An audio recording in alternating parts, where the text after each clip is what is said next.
You know you could be the winner if you really wanted to, right? But the problem is you keep playing that what if game. What if it don't work? What if I fail? Nah, flip it. What if it does work? And what if you win? Then what? You're gonna be sitting there happy, right? You say you wanna win, but then you're scared to lose. What sense does that even make? Look, you can't talk about wanting to win and then be scared of the risk.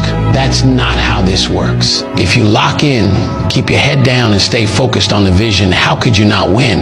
The only thing that's gonna make you lose is your own mindset, and that's all on you. Your biggest enemy ain't out there, it's in your head. So if you wanna win, you gotta get out of your own way. And here's the truth.